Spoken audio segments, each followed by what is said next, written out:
Good afternoon, everyone. My name is Katie Zontak, and I'm the Cultural Arts Director at the JCC in Buffalo, New York. I'd like to welcome everyone to this afternoon's event in celebration of Yom Ha'atzmaut, presented by the JCC of Buffalo and the Buffalo International Jewish Film Festival.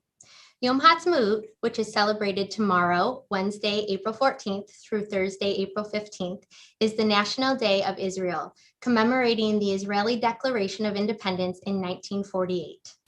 This year celebrates Israel's 73rd birthday. Given that David Ben-Gurion was the primary national founder of the State of Israel and the first Prime Minister of Israel, we felt that including a screening of the film The Ben-Gurion Epilogue as part of the festival and in celebration of Yom Ha'atzmaut would create for a wonderful event. I hope that everyone was able to watch the film and enjoyed.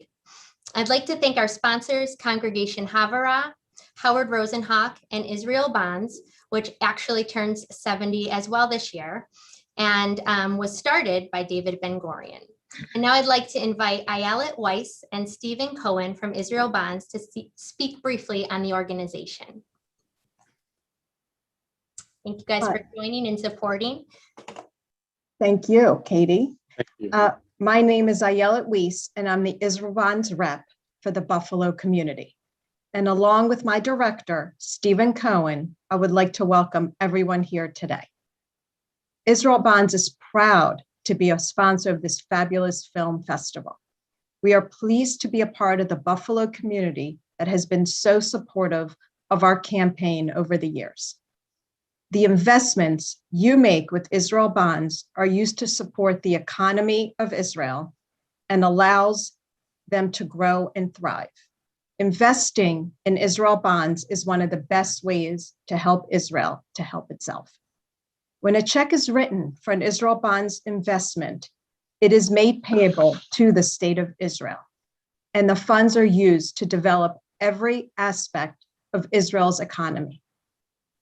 Israel Bonds were first introduced in 1951, 70 years ago today. Since then, over $40 billion have been invested by thousands upon thousands of individuals and institutional investors worldwide for strengthening, supporting, and connecting with Israel. Never in all that time has Israel missed an interest or redemption payment on Israel Bonds. An Israel Bonds investment says you stand with Israel, our homeland. Remember, Israel Bonds are not charity. They are an investment which earn a strong rate of interest. Each and every purchase really counts.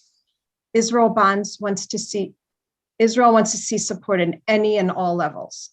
There are a variety of available bonds to fit everyone's portfolio. An investment can be made easily with just a phone call to me and completion of paperwork, or they can be purchased online at israelbonds.com. Just to let you know, many people in this community and other strong Jewish communities make it a habit to purchase Israel Bonds each and every year. And when they have bonds that mature, often they will reinvest the proceeds and create a nice portfolio of investment which grows over time. Also, Israel Bonds make great gifts. We have e-mitzvah bonds, which start at $36 and in increments of high. They are available only online, and you can print out a gift announcement at the same time when purchased. These e-mitzvah bonds, or our standard Mazel Tov bonds, are perfect to give for bat mitzvahs, weddings, and other simchas, or for your children or grandchildren. More information can be found on israelbonds.com. We hope you will take the time to check out our rates and prospectuses and seriously consider an investment at this time to further strengthen your bond with Israel. Thank you so much. Thank you, Ayelet, and thank you, Steve, and again for sponsoring and supporting this program. And now I'd like to welcome and introduce Rick Collins, who will be moderating today's Talkback. Rick is a member of the Buffalo International Jewish Film Festival Committee, and he was instrumental in putting together today's Talkback program. And I'm going to let Rick have the honor of introducing and welcoming our guest speaker today, Dr. Clinton Bailey, who of course was the interviewer in the film. And before I turn it over to you, Rick, I do just also want to mention that our viewers can send comments and questions at any point during the program through the chat. And Rick will go ahead and pass those along to Clinton. So Clinton, if you can join us, I will turn it over to both of you. And thank you so much. Thanks, Katie, and thanks for everything you've done for the festival and for putting this talk back together. Welcome, Clinton, and thanks for staying up. I know it's 11 o'clock in Jerusalem where you are, and we're very excited to have you with us. I'm going to give a bit of an introduction of Clinton's background. Many of you know him, going back to the time he lived on Brunswick Avenue in Buffalo. That was many, many years ago. Clinton grew up here. He went to PS 74 and Temple Beth David. He went to Bennett and Nichols High Schools and went off to college and served in the Navy before he made aliyah to Israel in 1958 at age, I think you were 22 or 21 then, Clinton. He studied Mideast history and Islamic culture at the Hebrew University. He learned Arabic. He taught at Tel Aviv University and was a visiting professor at Trinity College in Hartford, Connecticut, and eventually earned his PhD at Columbia University. Clinton has become a world-famous scholar on Bedouin culture and history, and hopefully we'll find out a little bit today about how he got involved with the Bedouins. He's written 4 books, most recently in 2018, called Bedouin Culture and the Bible, which looks at the parallels between the ancient nomads who became Bedouins and the ancient Hebrews. So a very interesting thesis there. As an advisor to government, Clinton has worked for the Israeli government over the years and has been a strong advocate for Bedouin human rights. Welcome, Clinton. And I'll just say that, once again, repeat what Katie said about if anyone has questions, write them in the chat, and they'll be fed to me. The talk back here will go in 3 segments. We'll talk about the film and how Clinton met Ben-Gurion. We'll talk about Ben-Gurion himself. And then if we have time, we'll talk about Clinton's background starting in Buffalo. So Clinton, why don't you tell us a little bit about your impression of this film and how it felt after so many years to see an interview which you thought was lost? Well, I think I can honestly say that I was exceptionally pleased by the film. I had totally wiped it out of my, excuse me, I had totally wiped it out of my memory for about 50 years. 50 years ago, before the film was actually released, I lived at Stable Care in the Negev, which was an educational institution. And I had come there at the suggestion of Ben-Gurion, who I had met and whose wife I had met, and she introduced me to him. And we found a job where I would be teaching English in a high school there. And that wasn't very much like teaching international relations at Columbia at the time, but I wanted very much to get back to Israel. So I took the job, and shortly after I was there, a friend of mine in London contacted me, and he said, I have some people who would like to make a film about Ben-Gurion. Do you think if you can get us permission? So I went over to Ben-Gurion's home and asked him about it. He was very open, and he asked me a bit about how I thought it was going to be, and I told him. He never made any conditions or anything of that sort. And I got permission to make the film for these people, and they came over to Israel from England. when they were there, I suggested that we first have an interview with Ben-Gurion in order to get a handle on what things were most interesting from his point of view, and not just from his point of view, but about him, so that we could focus on it in the film and in the shooting. It was supposed to be a documentary film. So he said, okay, I'm told now, I've forgotten all about it, but he said, okay, if Clinton Bailey interviews me, if he's the interviewer. And so that's how I became the interviewer, and worked on it for a few weeks. I myself was an admirer of Ben-Gurion. I mean, I didn't know him in the past. I only met him, as I mentioned before, when I was taking a walk in the streets of Tel Aviv in January of 1967. Thank you. And I was looking for a job, and I ran into his wife.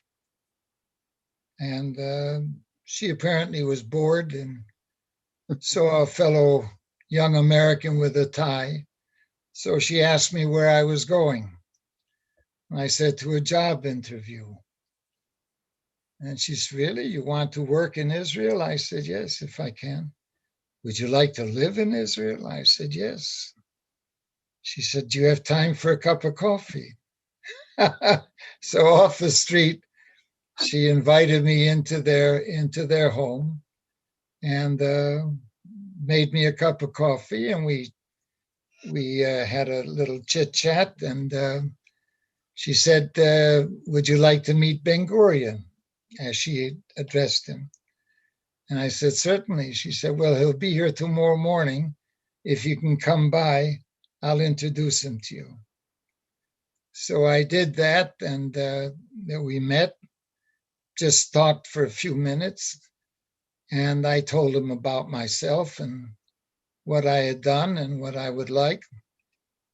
And that was that. He said, good luck. And I went on my way, and I didn't expect more than that. In any case, they came, he was speaking in America a few months later. And in New York, the consulate contacted us, myself and my wife, and said that the Ben-Gurions will be in town and they'd like you to have coffee with them. So we went to their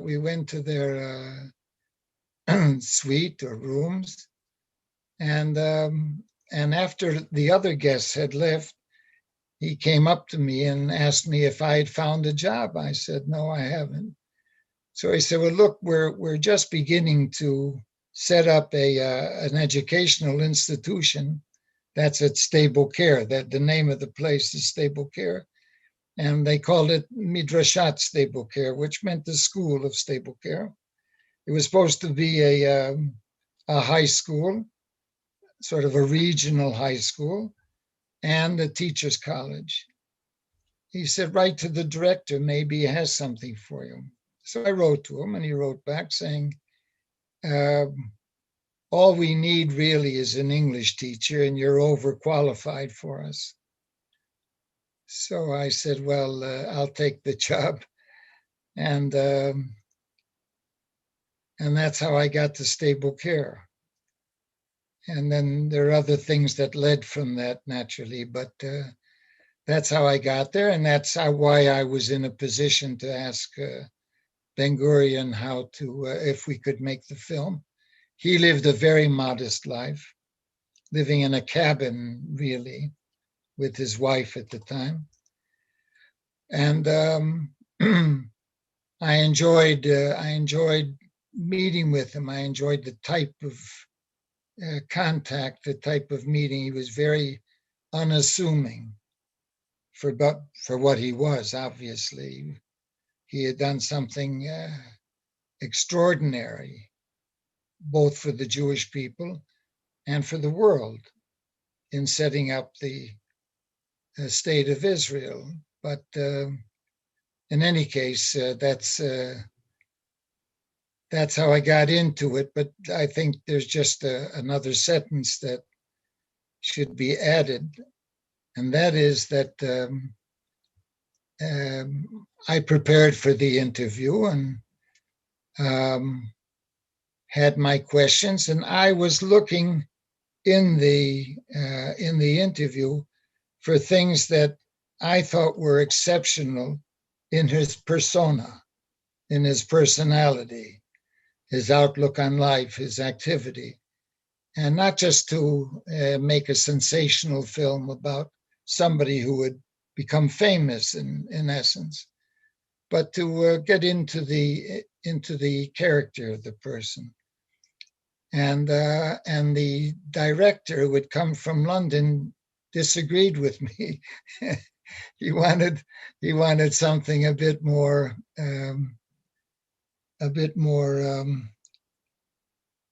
I forget the word right now, but a bit more Edgy. sensational. You know, like, how do you compare yourself to Moses and things like that? And when it was all over, he expressed his dissatisfaction with the interview. So I quit the project altogether, and almost as a fact, I didn't think about it for the next 50 years. It was something that happened, worked, didn't work, that's it. And so and then one day, this young pair of movie makers came over to see me in Jerusalem and started asking me about it. And it was almost a surprise. You know what, I interviewed Ben-Gurion or something, but they had found some footage and asked me to go through with it. And then they disappeared for about a year. And then they called me and said, you know, we worked on this film. You may remember we were at your house. Would you like, we finished it and we'd like you to see it. So just to make a long story longer, I went to see it and I was very pleased. It had, at least as it had come out, it was exactly what I had wanted. The project didn't get off the ground, or the original project for the documentary, right? And Yes. do you know how the interview film was rediscovered? Because our understanding is the audio and the video were found in two separate places. Yes. Well, interestingly enough, the young lady, Yael Perlov was her name, of the two young people that came to see me. She was the daughter of a very prominent filmmaker at the time in Israel, who had come from Argentina, whose name was Perlov. And she told me eventually that she was very close to him and then went into movie making and teaching at Tel Aviv University. And he never mentioned this film about Ben-Gurion, because they brought him in to make a feature film. And they gave it a lot of promo. But when it was shown, it was rejected so badly that no movie house or cinema in Israel wanted to show it. So it flopped and was forgotten, and he never told his daughter about the film. And then once he had died and she was going over all of his papers, she saw that he had made this film that he would never talk about. So they started looking around and they found a promo showing about a minute and a half of my interviewing him. And that's why they had come. That's why they came to me in Jerusalem, and said, "Do you have the script? Not the script, but do you have the soundtrack? Before the soundtrack, just the Video? plain film. Do you have the film, the interview?" And I said, "No, I haven't the faintest idea where where it all is. And but I dropped off a suggestion to them, and I said, I understand that the director's son has become an architect in London. So they went to London and found the fellow. He actually, strangely enough, and he had become a very big architect and is responsible for what we would call it's called the London Ferris wheel on the banks of the Thames, which celebrated the new century, or the new 1,000 years. And he was very nice, and he took them to an old flat that the father had maintained, and they found it. But once they found it, it had no sound, so they had to look around for the sound for the track, the film track, and then they were at they stopped off at an archive of Ben-Gurion's materials down at Stable Care, and sure enough, they found it and worked on it, added other things to it for background, and then called me, and I went to see it, and so that was just a nice little surprise after 50 years. Well, the quality of the film and the quality of the interview and your questions certainly has stood up well over these 50 years. And maybe we could move on to talk about Ben-Gurion himself. What was it you were trying to achieve in your questions, and what do you think you learned about him, and which we're learning now? Yes, well, I would say that the thing that attracted me to Ben-Gurion as a figure was, despite his enormous, it's hard to overestimate the enormity of his success of being able to set up a Jewish state. I mean, up until almost the day that it was set up, it was like a no-starter. And there was so much, it ultimately emanated from the Balfour Declaration, which was decided by the League of Nations after the First World War. But there was a lot of opposition to it. Internationally, there was a lot of opposition to it. And not only on the Arab side, but on the European side as well. And it didn't attract, the idea of Zionism didn't attract Jews at all. You know, if for every 100 Jewish person who immigrated from Europe to America, for every 100, one came to Palestine or to Israel out of that whole time. And it was a difficult life. And at first it was under the Turks. And so, you know, it didn't inspire confidence in terms of safety and things of that sort. But he had this concept, this ideal. And once I found out about it, and I was only 21 years old before I found out about it, that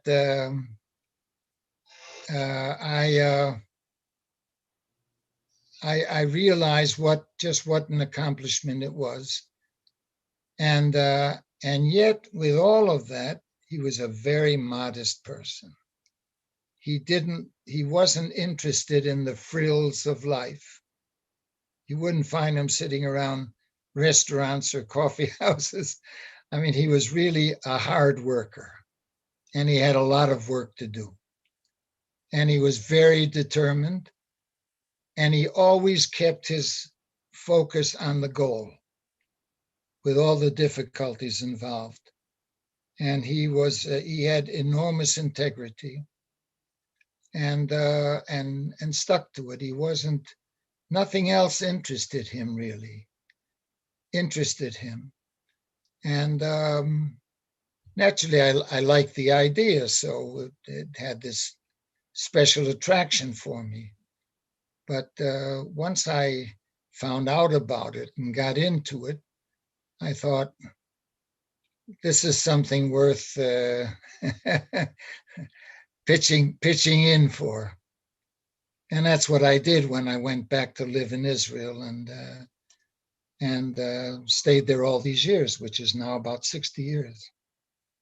So what struck me is listening to that from like 53 years ago, what Ben-Gurion would think of the situation and the politics in the Middle East and Israel today. Can you give us your impressions, what you think his take would be based on your knowledge of him? look, on the one hand, he would have been very satisfied that the state existed. And, when I asked him in the interview, do you think we'll survive? He said, we don't know yet. It's just the beginning. And that was 20 years after the state was a state. And, but if he came now, we're celebrating our 73rd birthday or anniversary tomorrow. If he saw that there was still a state and that it had developed to such an extent, which is quite amazing, and both economically and socially, medically, in many, many, many ways, he'd have been very happy and satisfied with that. Had he seen how politics was developing, I think he'd have been less happy. I think that there are certain divisions in the population, within the Jewish population, that people who follow the country and know about it are concerned about. And also the idea of really of a politician really dedicating himself to the goal of the welfare of the country also leaves a bit to be desired. And not that they're not interested in the country, but they're also interested in themselves. I won't mention any names. And it was interesting that he said that he felt good leaders do what's right, not what's popular. That's right. Yes, he said that's right, and he did things that were not popular, especially reestablishing relations with Germany after the war, and receiving reparation money from Germany for Jews that had been killed and property that had been taken away and things of that sort. And of course, it was a very, very sensitive issue because so many people had lost children, parents, brothers, sisters in the worst ways. And the idea of, having the new Jewish state start relations with Germany again was not easy. And he explains that in the film, if I recall properly. And but he understood at the time, and this should be understood. He knew that without German reparations, we could not survive economically. Our economic situation, after bringing so many people in after independence, we doubled our population within a year and a half or 2 years. And there was no big industry. We used to sell oranges and citrus fruits abroad, but there was nothing big that came out of here. And but he worked it out, and he managed through the reparations to get money for investment in infrastructure. And I know that my father-in-law, for example, who was an engineer. He was sent to Germany to choose and study the various trains that were railroad trains that were supposed to be supplied by Germany to Israel. He spent a few years there just working on all of that and other things that came along. But it was a big thing, and he knew it, and he also knew, and he said there, look, I don't discuss it with people that have been to Auschwitz because I don't expect them to understand it. But he knew, and he was sufficiently in touch with the needs of the country that it was the right thing to do. So He was also very outspoken and prophetically about the expansion of Israel and the West Bank and so on. yes. Look, after the 6-Day War, when we gained control of the West Bank and the Gaza Strip, it was in the enthusiasm or the euphoria that followed this amazing 7-day victory or 6-day victory. And people began to think, well, why shouldn't we keep the West Bank? They attacked us, they lost the war. We'll keep it and use it for whatever Israel needs. And that was a very strong sentiment at the time. But he felt that he knew how deeply the Arabs felt about Israel, felt in a negative way about Israel becoming a state, and they're having lost things as a result of it. Of course, they went to war with us. So one of the results of the war was that they got the refugee problem and they lost land. But nevertheless, he knew just how deeply they felt about it, and he knew that we had to make special concessions in order to mollify their shock. So that, and that's why, he was already quite old. He was almost as old as I was, as I am. But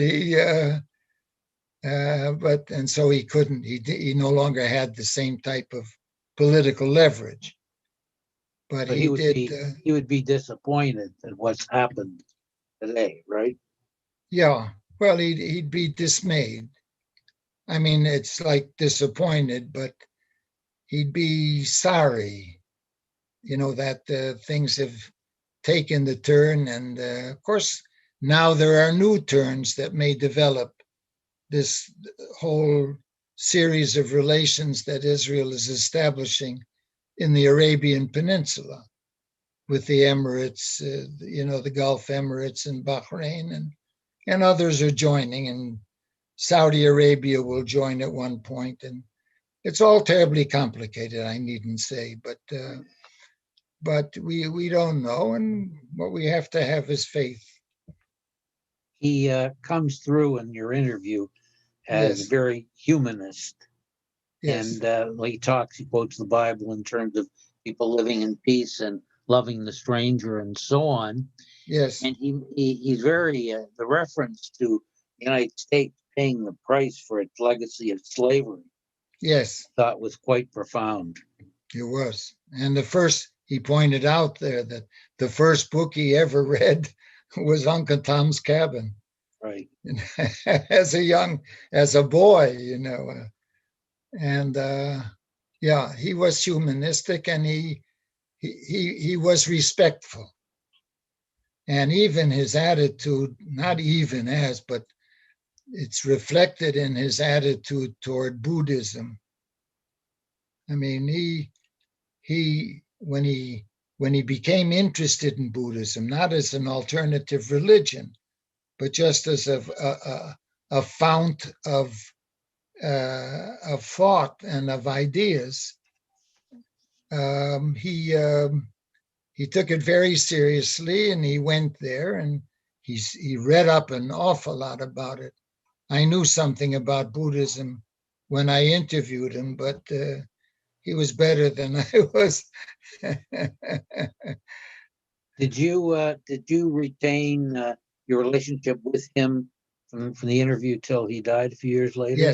Yes, it was just Can you a tell us few a little bit years about later. your relationship off camera? Well, I think the nicest thing about the relationship is that he was very nice to me, probably because he liked the idea that at that time there was somebody from America that was willing to live in Israel and live in the Negev where he was.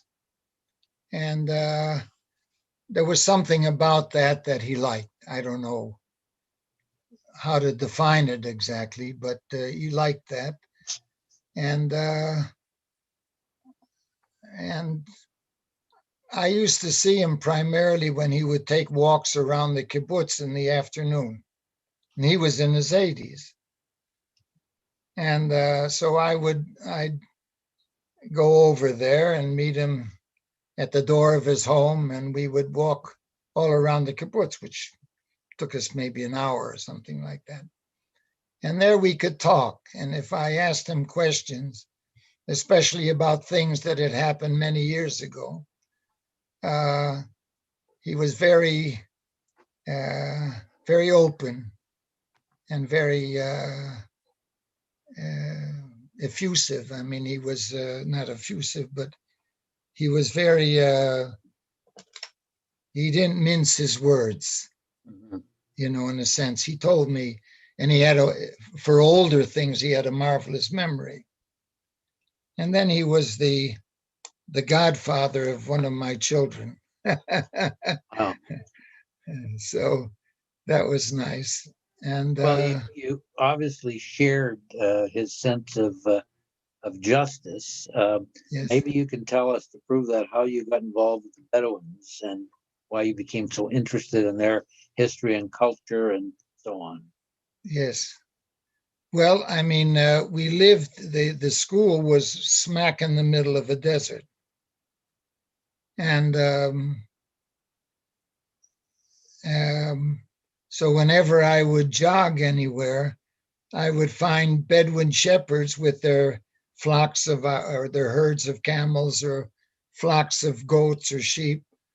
And I had lived among Arabs before and had studied some Arabic so that I could speak to them. And they would invite me to their tents. And I could see two things. One is that their culture was largely a culture of adjusting to desert conditions. Whatever they did made it easier for them to live in a dry area, a distant area, and that type of thing. And secondly, that it must be very old. So at the time, what's old for most people? The Bible is fairly old. So I thought to myself, well, there's probably in their culture quite a bit that that could teach us something about the Bible. What I didn't realize at the time, that the Bible, through evidence, is about 1500 to 2000 years older than the Bible. The Bible was written at stages, but still from the early stages. And that there certainly is, there's a lot to be learned about the Bible. And that's why I wrote, the last book I wrote was Bedouin Culture in the Bible, which was published at Yale and then translated into Hebrew and into Arabic. It was translated in Beirut into Arabic a few months ago. And so look, whenever I worked with the Bedouin, it was fascinating. I mean, there was hardly a meeting that I had with them that wasn't exhilarating. I'm not exaggerating. I mean, I used to take these long rides after I'd stayed with them for a while and gone back to my home in the Negev or later Jerusalem. And I could feel the adrenaline, over a point of this or a point of that. But it was thrilling. Your book seems to suggest, and I know there's been some controversy over this, that the Bedouins of today and the ancient Israelites Yes, have common roots. yes. I do think that, and of course, the Bible itself portrays the early Israelites as nomads in one way or another. And, by the time those sections of the Bible were written, many aspects of Bedouin life was changed, but there's enough there to be able to say the people who wrote the Bible knew what they were writing about. In other words, they knew about Bedouin life. And then the conclusions are, how did they know about it? Either through a heritage that went by word of mouth from generation to generation, or they just saw them. But, saw them in the desert, saw caravans coming to Jerusalem or something like that. But but the fact is that to know it as well as they did, to know Bedouin life as well as they did, it had to have been deeper, and it came through an oral tradition. And many of the stories we find in Genesis and Exodus and Numbers and the various books of the Torah, of the first part of the Bible,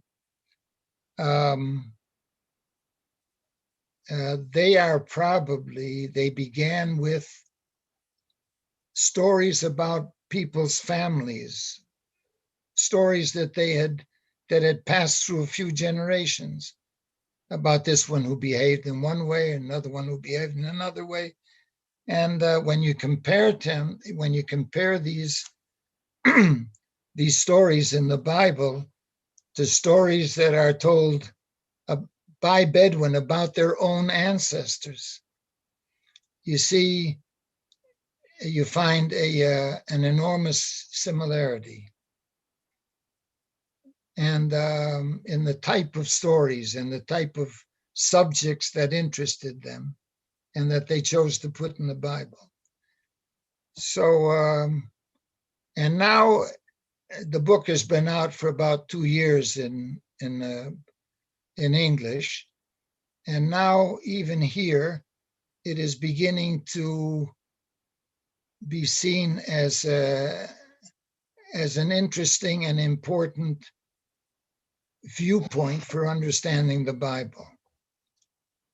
So I'm quite pleased with that. If you have to work for nothing all these years, you might get something out of it.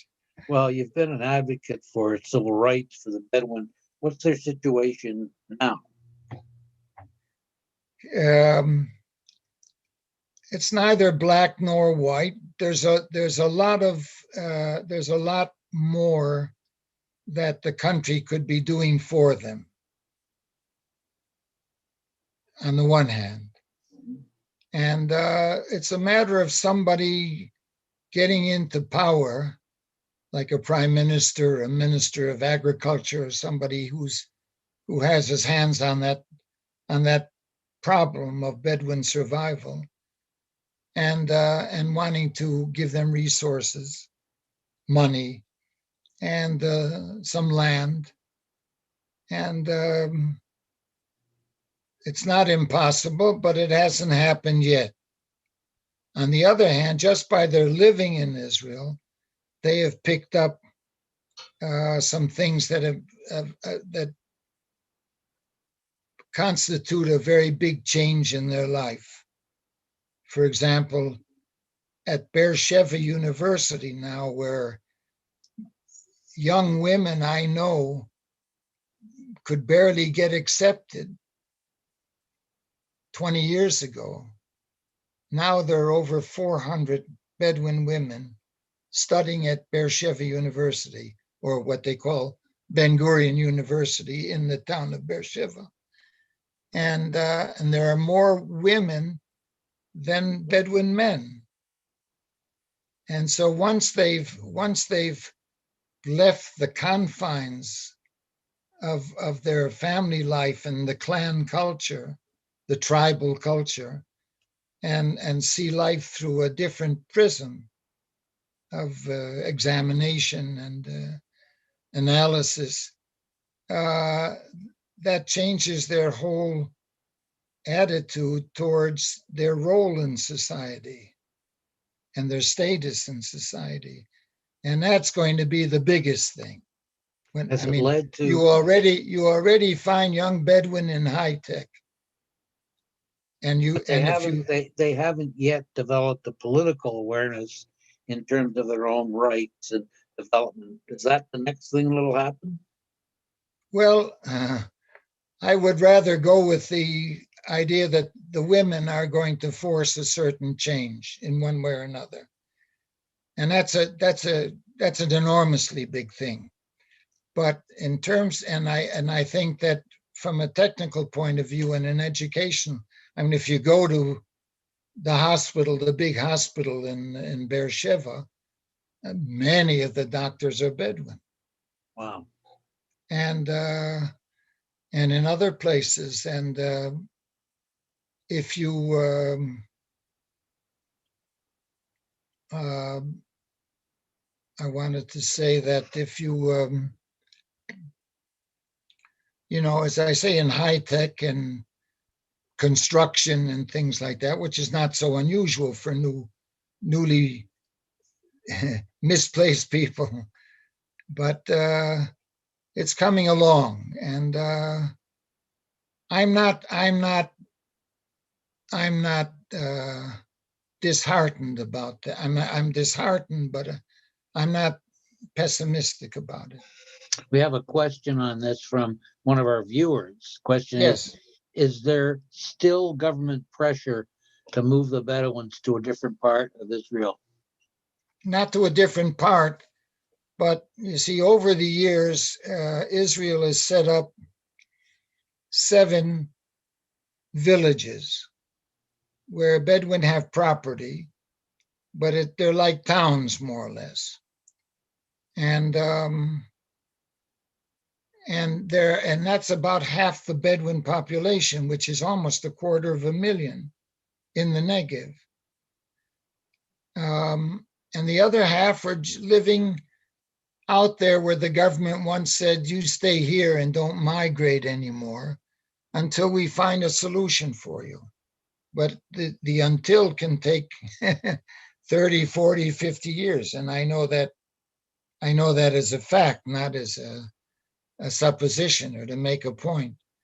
And so they're living in what are called unrecognized villages. And they don't get the same type of services or resources, money, to be able to develop properly. But there are all kinds of courses. There are courses that are given by different organizations that bridge the gap between what Bedouin students learn in high school and what Jewish students learn in high school in different places. So, and I also find with Bedouin that they can be very pragmatic. I mean, when you think about Bedouin, very often you think about their taking revenge and things of that sort, which happens. And right now it's happening much too much among the Bedouin themselves. But they can be very pragmatic as well. And I think when we get the right formula, their pragmatism will make it possible to get together. sounds like this would be a project for Ben-Gurion if he was still around. Yes, Relish this. yeah, it wouldn't hurt, I can tell you. Clinton, I want to leave a little bit of time talking about your Buffalo roots, but there's a question here related to the interview, the 1968 interview. The viewer asks, was there anything off limits in your interview that Ben-Gurion refused to talk about? I can frankly say that there were no limits, not either by him or by the Ministry of Defense, because the Ministry of Defense, he had been the Ministry of Defense, and naturally, in that capacity, he was involved in defense and security measures. And so I went to the Director General of the Ministry of Defense, who was a noted character at the time, and I gave him I just told him we want to make a movie, and he didn't make any. At no point were there any limitations. So Good. that's what I remember in any case. Well, we have a question here from your former childhood neighbor on Brunswick, Len Yes. Katz, who asked the question, and I know you're still good friends with Lenny. Yes. Len wants to know if there's still a significant migratory part of the Bedouin world. That over with. Look, in my own experience, I've been with migrating Bedouin in Jordan.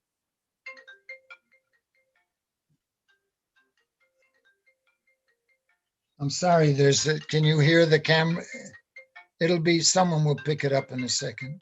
Probably Len calling to make sure you answer the question. Yeah, in any case, if you can hear me. Yep. Yeah, if you can hear me, I'm saying that, and they were among the last real migrating nomadic Bedouin, and many that I knew back in the 60s and the 70s were still migrating in Sinai, in the Negev, especially near Stable Care, where I was living. So that, I'm sorry, so that I could see an awful lot of that, and I joined them on some of the migrations. In other words, when they'd migrate from winter to summer pastures or summer to winter pastures, I would go with them, and know what they were up to and understanding what they were looking for and how they got the new encampment set up and things of that sort. Now it's much less because in almost all parts of the Arab world, including the Emirates, where they're very proud of their Bedouin background, they don't like Bedouin being too much on their own, especially since they have indeterminate borders with other countries. So they don't want people moving around without their permission. And that goes throughout the desert world, the Bedouin world, which goes all across North Africa. Another one of your former colleagues from Buffalo, David Bunis, wants to know, do the Bedouins have representation in the Knesset? Yes. It's first of all, they've had actual Bedouin who were represented in the Knesset, and and a very interesting development has taken place for the government that's supposed to be formed now. There was an election about a month ago, but the parties can't get together in order to form a majority in the Knesset, in the parliament. And there was one Arab representative who only got into Knesset with about 4 or 5 members of his party. It goes by percentages.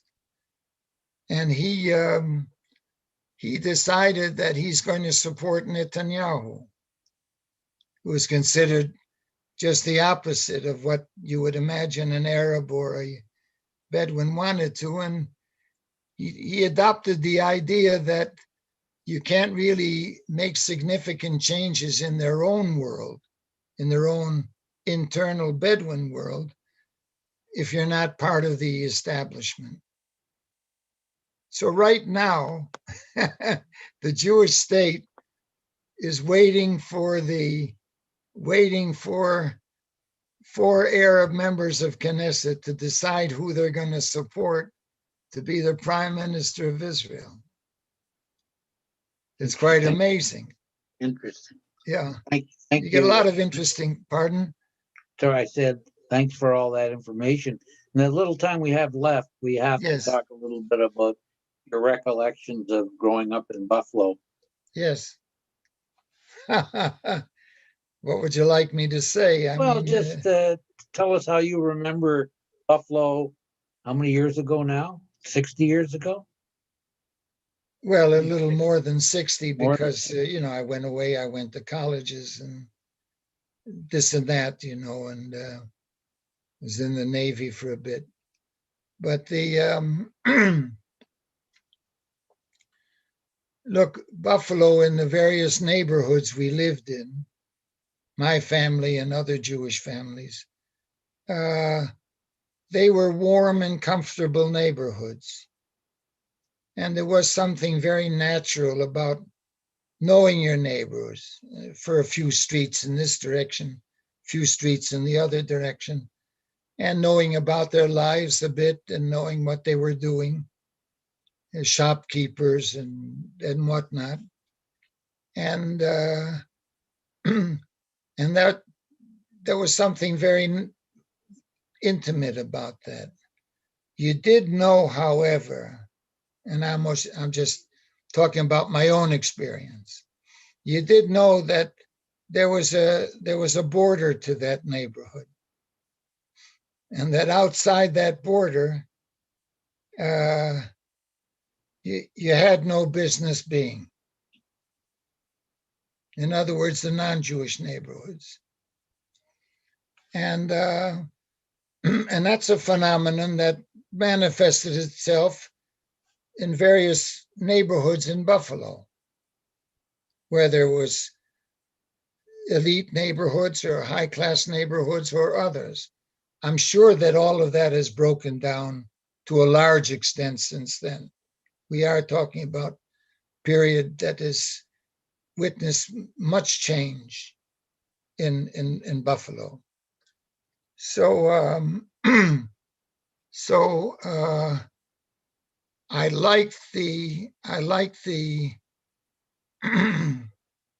the intimacy of the Jewish world and contact, but I'm sorry, I'm not speaking clearly enough. But I did not get a sense of security from what lay around the Jewish neighborhoods in different ways. And look, I didn't know anything about Israel truly until I was 21 years old. I remember my mother went to a Hadassah meeting in 1949 and was given a hatikva to play on the piano. And she played on the piano, and I asked her what it was. But my family wasn't politically interested in things of that sort. So I knew very little about it. But I did know that there were places that I felt more secure and less secure. And I think the security part had a lot to do with my settling in Israel. Very, very interesting. We still have some pseudo segregated neighborhoods, but it's not the Jewish population that kind of in those Yes. areas. Other Yes, minorities, sure. one minority Sure. places another. Sure. Dr. Bailey, you've been terrific. This is like sitting in on one of your classes, and we want to thank you for contributing. We want to thank you for the interview that led to this wonderful film that's kicked off our film festival for this year. We wish you the best of health for you and your family, and a happy Thank you. Independence Day. And I'm sure we'll maintain our contact through our mutual friends here in Buffalo. When they do a movie on Netanyahu, then That's right. You can do the interview on that one. Okay, thanks very much. But in any case, I want to thank you. everybody who's participated, Thank and yourself naturally for all the effort and thought that you've put into it. And My pleasure. And we'll meet again, For as sure. the Arabs say, inshallah, if God wills. We're on Zoom. Okay. Katie, take it away. Take care. That was wonderful. Thank you both so much. Right. Dr. Bailey, again, thank you, for joining us from Israel. I know it's late, you can go to bed now, but that was really special to have you join us. So I appreciate it. Thank you very much. And Rick as well for all the work that you did in helping to coordinate tonight's event. Just quickly before we close, I do want to just share a little bit about the upcoming events we have for the festival. Next week, we're having an in-person kickoff event for the film festival on Thursday, April 22nd at the Transit Drive-In. And we're excited to be able to gather safely. I think it's one of our first in-person events that we're doing. We'll be screening the film, The Samuel Project, which is a really wonderful movie about the relationship that forms between a grandson and a grandfather who was a Holocaust survivor. And we encourage families, especially with children with middle school age or high school age children, to attend and just come out and let's celebrate the kickoff of our festival and moving forward to some more in-person events, hopefully. And then the following week on April 24th, our 3-week virtual festival will begin. We're screening 13 films this year that can all be viewed virtually from home. We have some great films and you can purchase single tickets or we have passes available. And we're excited to do our Tuesday Talkback series on 3 of the films. And it'll be similar to this format where we have some guest speakers joining us. So please visit our film festival website to find out more about the schedule and to view the trailers. And I hope that many of you will join us again. And thank you again to everyone who participated in this program and joined us, and wishing you all the best. Stay well, and we hope to see you soon. Thanks, everyone. Thank you. Thanks, Katie. Katie, Clinton, are you still with us? Yes, I am. Well, we got a question here that I have to hear the answer to. David Bunis wants to know how you got the nickname Saki. Ha ha ha ha ha. Well, actually, it's not very exciting, but my brother played, my older brother Alan played football and baseball at Maston High School. And because he was active with his muscles, they called him Saki. And so in a neighborhood way, I was called Little Saki, and then I was called Saki. So say hello to David. Okay. Put that in his pipe and smoke it. Irv Elster says, you still look like the Clinton Bailey I knew 65 years ago, just a little gray. Thanks again. Thanks, Katie. That's life. Right. Yes. Cheerio. Thank you very much, Katie. Thank you, Clinton.